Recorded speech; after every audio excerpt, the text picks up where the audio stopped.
The stars were cold tonight. They did not care about life or death. They only watched, silent and endless, as the Kavar hunting vessel slipped through the dark like a shadow. Its black hole drank the light. No signal betrayed its presence. The Kavar were masters of the hunt. No prey had ever escaped once marked. And now, a new target floated ahead, a human ship. Small and alone in the empty void. Captain Varak stood on the bridge, his eyes fixed on the faint outline of the vessel in the distance. To him, humans were not just prey. They were rare prey. He had only hunted them twice before. They were soft, weak, and clumsy with their machines. But they were clever in strange ways, and that made them more interesting. This one had no escort, no allies. The scan showed only one life form aboard. Varak's claws tapped the arm of his command chair. One human against a Kavar hunter ship. It would be quick. "Begin the stalk," he said in his deep voice, and the crew obeyed. The Kavar. Ship slid even closer, hidden from sensors by advanced stealth fields. From here, Varak could see the strange curves of the human ship's design. It was old, maybe decades out of date. Its engine output was low, moving at a lazy drift. It looked almost careless. Varak smiled. This human did not even know he was being hunted. Or maybe he did, and there was nothing he could do. Either way, the hunt would end soon. He gave the order to prime the boarding drones.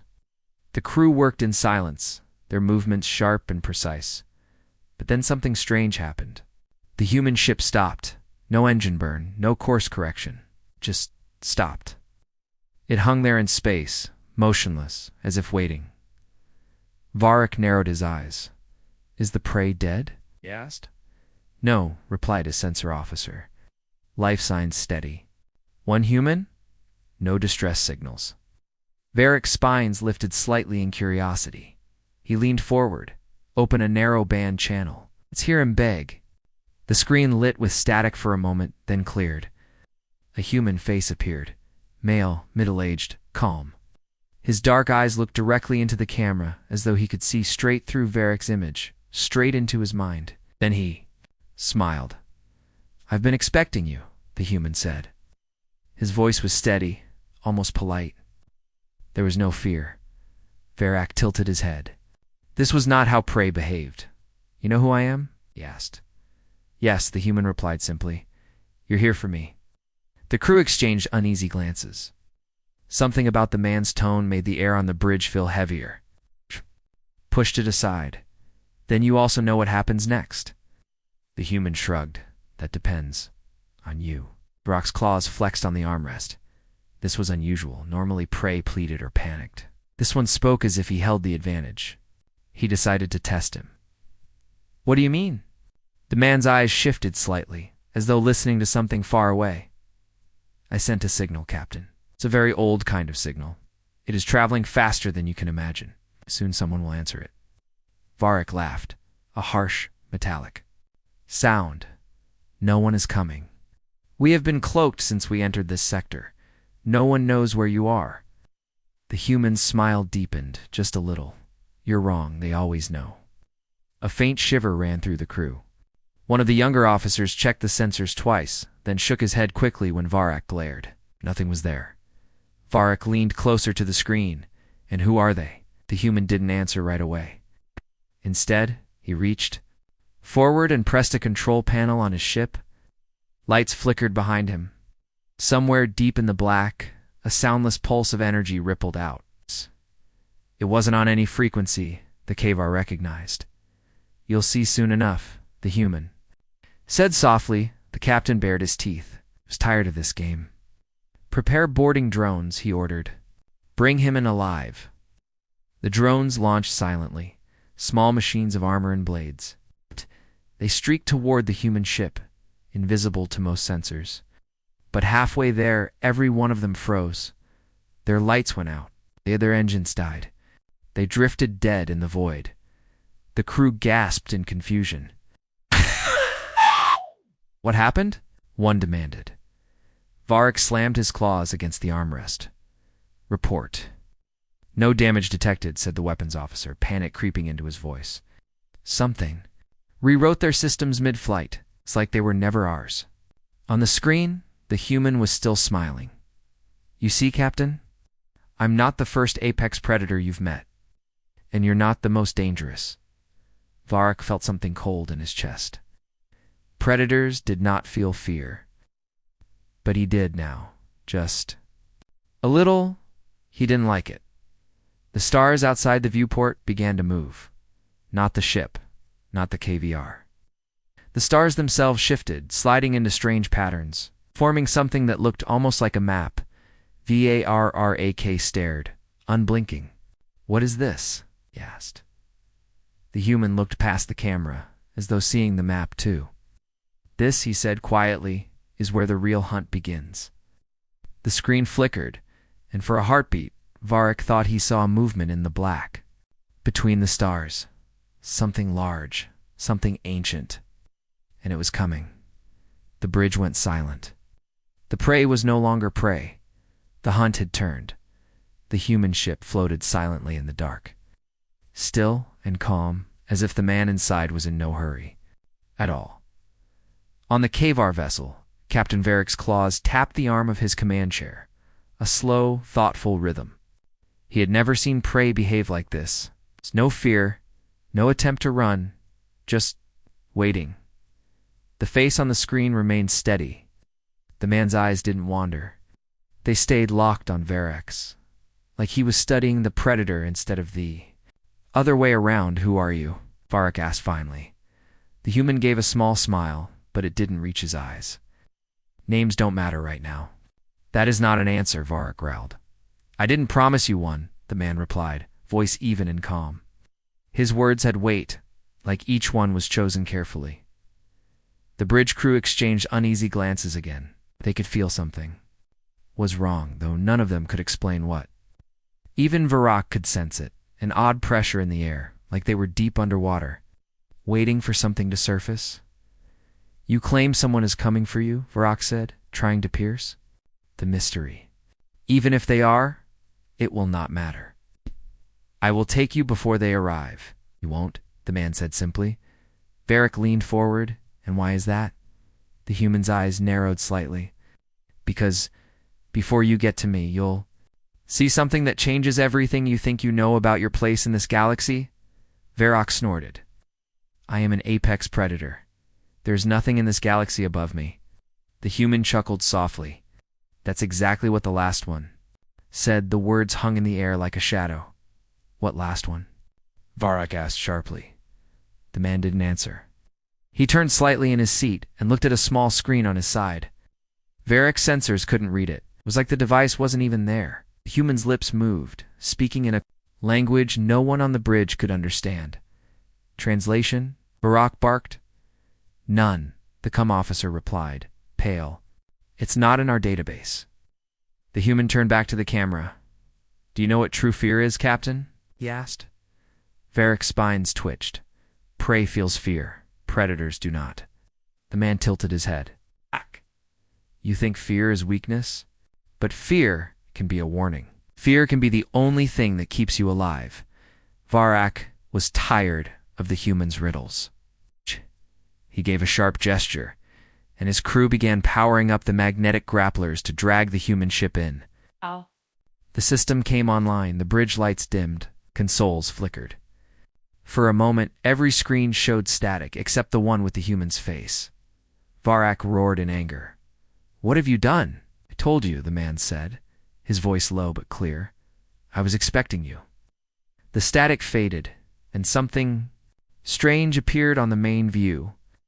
Out in the darkness, points of light were shifting again, sliding into new positions. But this time, they didn't form a map. They formed shapes. Predators.varrock recognized some of them. Massive beasts from ancient legends, some extinct for millions of years, others he had never seen before. They moved across the star field like shadows in deep water, huge and slow, but full of power. These are my friends, the human said. Well, some of them. Varrock's jaw tightened. These are lies. Tricks of the light. The man's eyes were cold now. You can believe what you like. But the truth doesn't care what you believe. One of the shapes in the starfield turned its head, if it had a head, and Varric swore it was looking directly at his ship. On the bridge seemed to drop. "What are they?" Weapons officer whispered. "Not your concern," the human said. "Unless you try to take me." Varrock wanted to scoff, but he could feel the fear in his crew. Even he felt it now, deep in his instincts, the part of him that was older than thought. Something told him that whatever was out there was hunting him. The man leaned closer to the camera. "You should understand, Captain. I didn't call them to fight you. I called them to watch." "To watch what?" Varrock demanded. The human smile returned, but this time it was thin, almost sad. "To watch the moment you realize you're not the apex predator after all." Varric felt heat rising in his chest, anger mixing with an unease he hated. "Enough. I will tear your ship apart." "You could try," the man said, leaning back in his chair, "but then they might get interested." Something massive moved in the background of the starfield, closer now. Big enough to blot out entire clusters of stars for a few seconds. The bridge went completely silent. Then, without warning, the transmission ended. The screen went black. Varrock stared at the empty space where the human's face had been, his claws slowly curling into fists. He gave the order to re-establish contact, but deep down, he wondered if it was already too late. Somewhere out there, the real hunters were watching. And for the first time in his life, Captain Varric was starting to wonder if he was the prey. Captain Varric paced the bridge, his long steps echoing on the metal floor. The human had cut the connection, but his words still rang in Varric's mind. Not the apex predator after all. The Kavar captain would not let such arrogance go unanswered. Whatever the human thought he had, whatever tricks he was using, they would mean nothing once Varrock had him in his claws. "Ready the boarding?" Drones Varric ordered again, his voice sharp. The weapons officer hesitated. "Sir." After the last attempt, Varric spun on him, eyes blazing. "Do it." The officer swallowed his fear and began the launch sequence. Outside, in the cold dark, the drones detached from the Kavar vessel one by one, sleek and fast. They moved in perfect formation toward the human ship. The bridge crew monitored their progress in silence. The human vessel still sat motionless, like a rock in the river of space. No shields active, no weapons powered. It looked helpless. "Closing in," the drone operator said. 50 meters. 40. Then, without warning, the lead drone's feed went black. A moment later, the second followed. Then the third. "Report," Vark barked. "No damage detected," the operator said, panic creeping into his voice. It's like they were turned off. All systems dead." One of the side monitors flickered. Static filled the screen, then cleared. It wasn't the human's face this time. It was a corridor from inside the human ship. The crew leaned forward. The hallway was dim, lit only by soft blue strips along the floor. The center of the image, something moved. A shape stepped into view. It was human-sized, but it didn't move like a human. Its head turned slowly, scanning the corridor before walking toward the camera. Its footsteps were soundless. The closer it came, the more wrong it looked. Its joints bent too smoothly, like liquid wrapped in skin. "What is that?"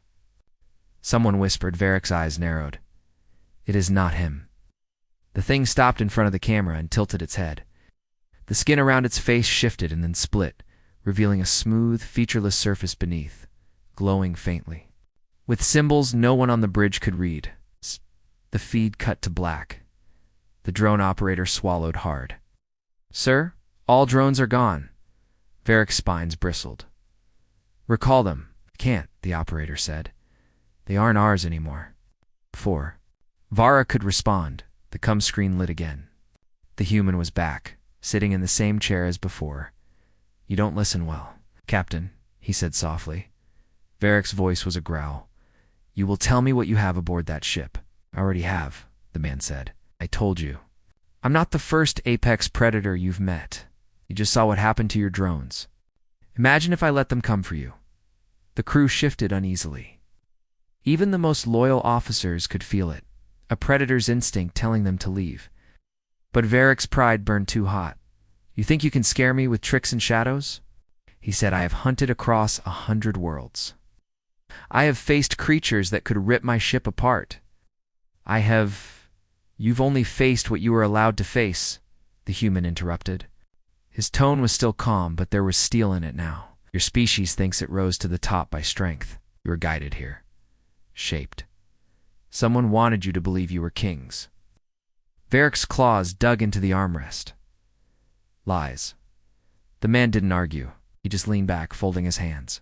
"If they were lies, you wouldn't feel that thing crawling up your spine right now." As if on cue, the temperature on the bridge dropped again. The lights dimmed, then steadied. Out the main viewport, the stars shifted once more, not a map this time, but a slow spiral forming in the void. At its center, a faint shimmer pulsed, growing brighter. The human glanced toward it there. Airily, RX crew began working frantically at their consoles, scanning the shimmer. "Sir, it's not on any chart. No mass signature, no heat. But it's moving toward us." The human's voice stayed calm. "This is your last chance, Captain. Leave now, and you might keep your ship." Varric bared his teeth. "And if I refuse?" The man's smile was small, almost pitying. "Then you'll meet something that doesn't care what you are, Predator.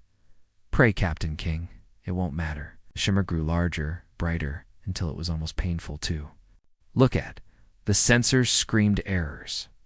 And then, just as suddenly it stopped, the human's eyes flicked to the side, as if listening to a voice only he could hear. Then he looked back at Varric.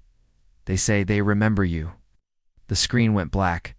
On the bridge, no one spoke. In the silence, Varric realized something he'd never admit out loud. For the first time in his life, he didn't want the hunt to continue, but it already had. The shimmer outside the Cavar vessel didn't fade. Instead, it spread like ink in water, curling and twisting in the blackness of space. The crew watched as the stars around them began to move again, sliding into strange, deliberate patterns. Varric stood rigid in his command chair, eyes fixed on the view. "Explain this," he demanded. "No readings," the sensor officer replied, voice tight. "The stars, they're there, but they aren't. Our instruments can't agree on what we're seeing." The pattern kept forming, slow and careful. Like a painter working on a vast canvas, curved lines appeared between the stars, glowing faintly. Shapes emerged, not random, but precise. "It's a map," someone whispered. Varric recognized the shapes too. He'd seen them in old Cavar records, from before their people traveled between the stars. Hunting grounds? The old stories said these places had been home to the most dangerous predators ever known creatures. So perfect in their killing that they vanished only when the galaxy itself ran out of prey. Those stories had always been myth, but here they were, drawn in light and starlight, stretching across space. A voice crackled over the comm. It was the human again, his tone quiet, almost gentle. "You've seen this map before, haven't you, Captain?" Its spines bristled. "I know what it is. Old lies told to scare hatchlings." "Lies. Then why does your pulse quicken when you look at it?" Varric didn't answer. "These were real places," the human continued. "Long before your people left their first world, these predators ruled the galaxy. And they didn't die out. They were moved." Varric narrowed his eyes. "Moved by who?" The man didn't look away from the camera. "It's by the same ones who shaped your kind, who made you hunters, who decided what you would be and what you would never know." Anger flared in Varric's chest. "No one made the Cavar. We are the product of strength, of survival. You're the product of design," the man cut in. His voice was still calm, but his words were sharp as blades. "Every instinct you have was chosen for you. Every strength, every weakness. You think you're free, but you've been playing a part in someone else's game for thousands of years." The crew shifted uncomfortably. These were dangerous words, and worse, some of them felt true. Varric's claws dug into the armrest. "And you expect me to believe you?" The human leaned forward slightly. I don't care if you believe me. I'm showing you the truth." The stars in the map began to pulse, each point of light glowing in turn. Varrock realized it wasn't random. It was a sequence, a path. "What is it doing?" the navigation officer asked quietly. "It's inviting you," the human said. "That's the route the old predators used when they hunted. A chain of worlds where no one escapes the next one.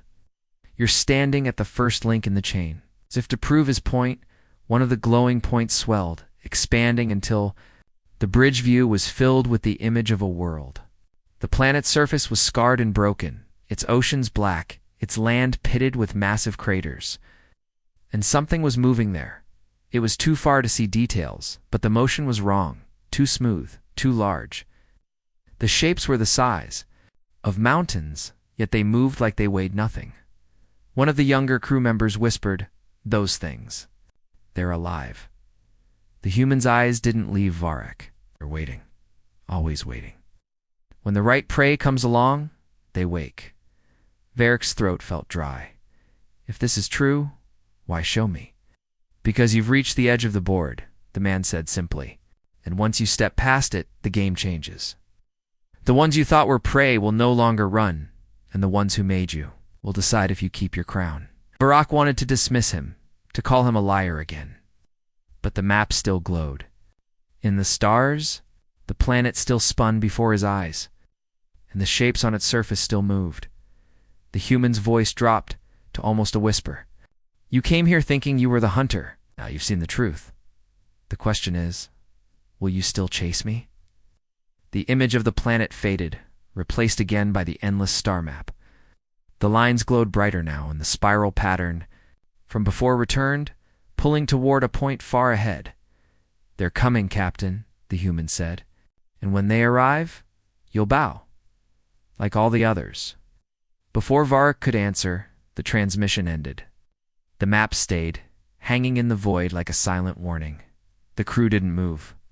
Even the hum of the ship felt quieter. Somewhere, deep inside, Varrock's instincts screamed for him to turn away, but his pride and his hunger for the truth wouldn't let him. The star map still hung in the void, glowing faintly against the endless black. No one on the Kavar bridge spoke. The crew's eyes kept drifting to the spiral at the center of the pattern. As if staring at it too long might pull them in, Varrock stood, arms folded, gaze locked on the map. His instincts told him to move, to hunt, to do something. But something older than instinct told him to wait. Then the map flickered. The spiral began to turn, slow at first, then faster, its lines stretching outward like claws. The glow intensified, until it almost hurt to look at. "Energy spike," the sensor officer said, his voice tight. "It's building in the center of the pattern." "From what source?" Varrock asked. The officer shook his head. "Unknown. There's no mass there. No heat, just light." The spiral's center brightened, twisting into a single point. For a heartbeat, there was silence, and then space folded. It was not like a normal jump, wasn't the flash of a warp engine or the rip of a wormhole. This was slow, deliberate, like something ancient peeling back a curtain, out of the fold. Came a ship. If it could be called a ship, the vessel was vast, bigger than anything in Kavar records. Its surface shimmered with colors that didn't exist in any spectrum the crew knew. The hull looked grown, not built, vast ridges and curves. Like bone and coral fused together, it made no sound, but the moment it appeared, the Kavar crew felt it. A pressure in their chests, a presence. "What is that?" one of the younger officers whispered. Varrock didn't answer. Couldn't. His mind was trying to measure the thing, but his thoughts kept slipping away, like trying to hold smoke. The human's face appeared on the come again. He didn't look surprised. "They're here. You called that?" Varrock said slowly, unable to hide the disbelief in his voice. The man's eyes flicked toward the viewport, toward the massive vessel. "I told you I sent a signal. They owe me a favor." "Favor?" Varrock repeated, his voice almost a growl. "What kind of favor earns that?" The man's smile was faint. "The kind you only get once." On the Kavar bridge, alarms began to chirp. "Sir," the cum officer said, "they're hailing. But not us. The signal is aimed at the human vessel." "Intercept it," Varric ordered. The officer's hands flew over the controls, then stopped. "I can't. The data stream is bypassing every receiver we have." The human tilted his head, listening to a voice only he could hear. "They're asking if you're worth their time." Varroc's spines bristled. "They speak through you. They speak to whoever they choose," the man said simply. "But right now, they're choosing me." Varric's claws dug into the armrest. "Tell them I am not prey." The man's eyes softened, almost with pity. "They already know what you are." Outside, the vast vessel shifted slightly. Parts of its surface unfolded like petals, revealing lines of deep light running along its length. For a moment, the stars behind it vanished, swallowed by its shadow. "Sir," the sensor officer said, "our weapon systems are offline." Varric turned sharply. "What? I don't know how. It just stopped." "Power's fine. Targeting is fine, but the fire control won't respond." The human spoke again. "They don't want you to shoot. They're here to watch." "To watch what?" Varric demanded. The man's voice was quiet now. "To watch you decide who you really are, the hunter you think you are, or the prey you've always been." Varric's pride fought against the unease crawling through him. No one, not even the ancient predators of myth, could strip him of his power. But the weight of that vessel in the darkness made his claws curl tighter. The petals on the alien ship folded back into place. The glow along its hull dimmed, but the pressure in the air didn't fade. If anything, it grew heavier. "They're waiting," the human said softly. "They want to see your choice." Varric stepped closer to the viewport, staring at the massive vessel.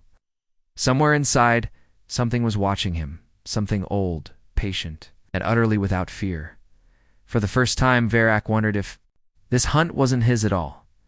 The come signal from the human cut off, leaving the bridge in silence. Only the alien ship remained, unmoving, unblinking, like a judge waiting for a verdict. And Varric realized, with a sharp chill, the verdict might not be his to give.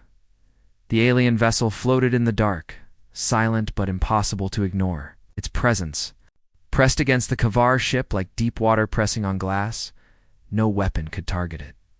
No scan could read it. Yet it felt as if the thing knew every breath, every heartbeat on board. Varric stood at the center of the bridge, claws flexing against the armrest of his command chair. He hated the waiting. Predators didn't wait. Predators acted. But this, whatever this was, it had frozen the hunt. Then the air on the bridge changed. It wasn't sound, not exactly, but every Kavar felt it. A vibration inside their skulls, like a whisper without words. The crew froze in place. Even the hum of the ship seemed to dim. The voice came, not through the speakers, but directly, into their minds. It was vast, layered, and so deep that the smaller instincts inside them, the ones from before speech, before tools wanted to bow. "Varric of the Kavar," the voice said. "You have been led here to remember." Varric's jaw tightened. "Remember what?" The view on the main screen shifted. The alien vessel was gone, replaced by an image of a world beneath a red sun. Vast forests stretched from horizon to horizon, broken only by deep rivers and black cliffs. Shapes moved below the canopy. Huge shapes. Hunting shapes. "This is your first world," the voice said. "Before you knew the stars. Before you knew you were hunters." The crew stared, looked. Nothing like the cold deserts of Kavar Prime. It's the world they claimed as their origin. "This is a lie," Varric said. The voice ignored him. "Your kind were not born to hunt. You were born to run." The image changed. Smaller creatures, quick, scaled, with the same sharp features as the Kavar, darted through the forest under the shadows of larger predators.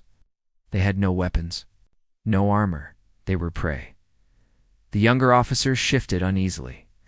Some looked away. "This is not who we are," Varric growled. "This is exactly who you are," the voice said. You were taken from this place, shaped, changed, given claws and fangs and strength. You were remade so that you could serve as hunters for someone else's table. The crew stiffened. You were bred to believe you were apex predators. The voice continued, but your prey was chosen for you. Your battles arranged.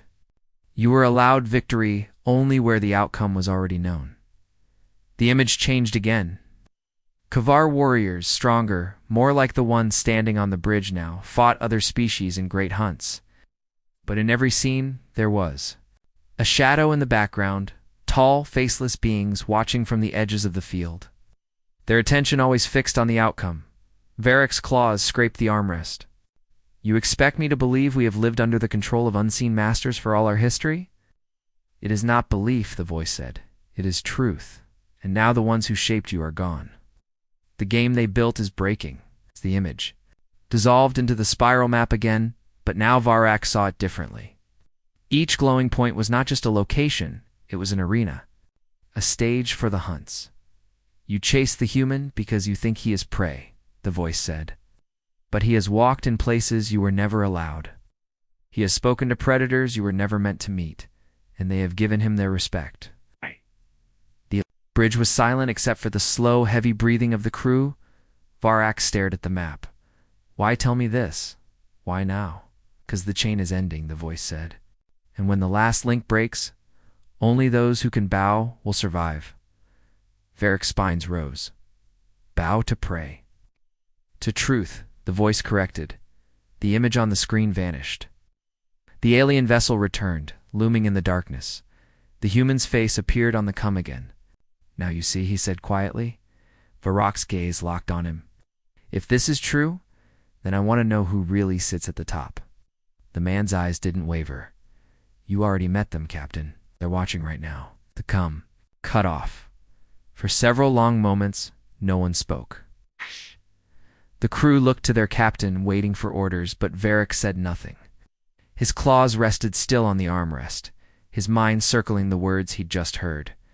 The hunt had changed. And maybe.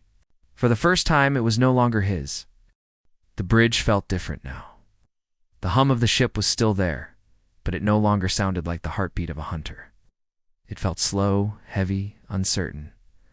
Varric sat in silence, staring at the alien vessel outside. Still, the truth the voice had shown. Him still twisted in his mind like a blade. Born to run, shaped to hunt for others. Victories chosen in advance. Every part of him wanted to reject it. But the images had been too clear, too exact. No one could fake memories buried that deep in his people's blood. The come screen lit again. The human was there, calm as ever. You've been quiet, he said. Varric's eyes narrowed. Am deciding whether to kill you? The man tilted his head slightly. And what would that change? You would be gone. And the human leaned forward. Would it erase what you saw? Would it make the ones watching you respect you again? Would it put you back at the top of a game that no longer exists? Varrac's claws flexed against the armrest. He hated the words. He hated that they made sense. You think you've beaten? Me, he said. The man shook his head. I didn't come here to beat you. I came here to show you where you really stand. The alien vessel shifted outside, its vast hull catching the faint light of distant stars. The weight of its presence pressed harder against the Kavar ship, as if the thing itself was leaning closer, waiting. They're still watching, the man said softly. They want to know if you understand. Understand what? Ark asked. That power isn't always about strength, the human said. It's about knowing when the fight is over, and what to do next. The words cut deeper than Varrak wanted to admit. Among the Kavar, a bow was not just a sign of respect, it was an acknowledgement of truth. Only the defeated bowed to the victor. The prey bowed to the hunter. Varric's pride fought him like a second heartbeat. Ka-da-da-da. Every muscle in his body told him to stand tall, to snarl, to attack. But something older, the same instinct that had once told his kind to run from the giants of their first world, whispered a different order. The human didn't speak again. He just waited, his dark eyes steady. Varrak rose from his chair slowly. The crew watched him, some with shock, some with fear. He stepped toward the main view, toward the alien vessel beyond the glass. The weight of its gaze felt like a mountain, pressing down on his shoulders, and then, without looking away, Varrock bent his head. It wasn't much a slow lowering, just enough to show the truth. But for a Kavar, it was everything. The bridge was silent. No one dared move, the humans. Voice broke the stillness. They accept. Varrock lifted his head again. His pride still burned, but it no longer felt like a weapon. It was a scar now, something to carry, not to fight with.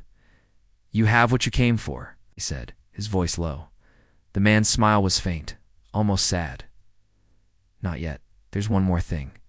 Varrock waited. The man leaned closer. "Should warn your people. Tell them what you saw here. Tell them what's really out there. And tell them, they ever meet a human alone in space." He paused. "Turn away." The words settled over the bridge like a final command. Outside, alien vessel began to fold in on itself, petals closing, light fading. Without a sound, it slipped back into the spiral, and the spiral collapsed into nothing. The stars returned to their natural positions, as if nothing had happened. The human ship turned slowly, its engines flaring to life. Varrock watched it go. His claws curled once against the armrest, then relaxed. He didn't order pursuit. He didn't order an attack. When the crew finally spoke, it was the sensor officer captain. "What are your orders?" Varrock's voice was steady now. "Set. A course for home we have. Stories to tell." No one mentioned the bow. No one needed to. But every Kavar on that bridge knew the truth. The hunt was over. This time, they had not been the hunters. The Kavar ship was gone now, only a faint ripple in the void where its engines had been. Silence returned to the empty stretch of space. The human ship drifted alone, no longer in a hurry.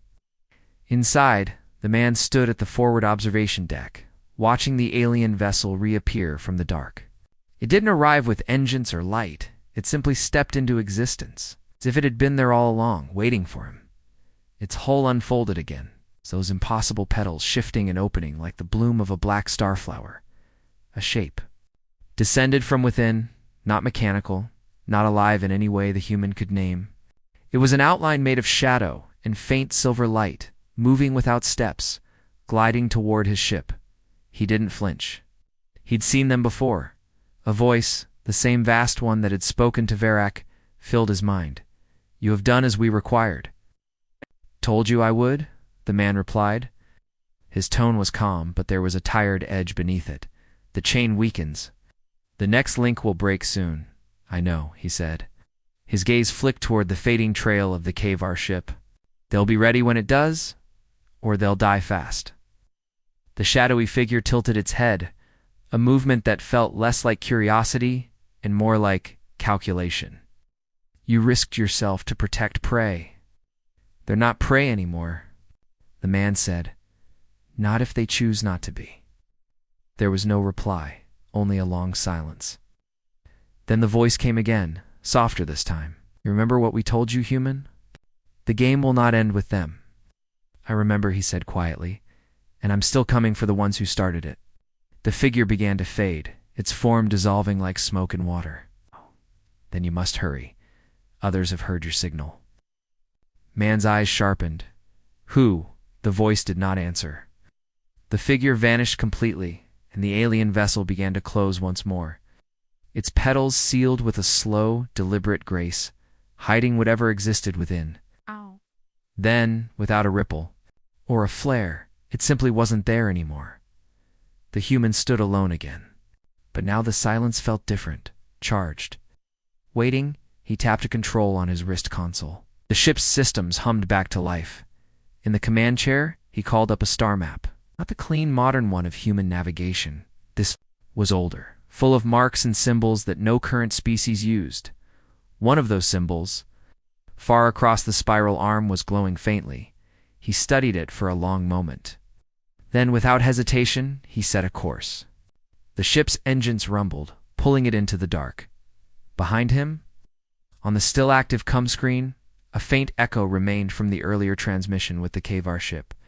The bridge was empty now, but the last image of Captain Varrock still lingered, his head bowed, eyes sharp, not broken, but changed. The human glanced at it once, then closed the feed. There was work to do, as the stars slid past. The darkness outside seemed to shift again, just at the edges of sight. Something else was out there, watching, waiting, and somewhere far away a signal the human had never sent was already spreading, calling others to join the hunt.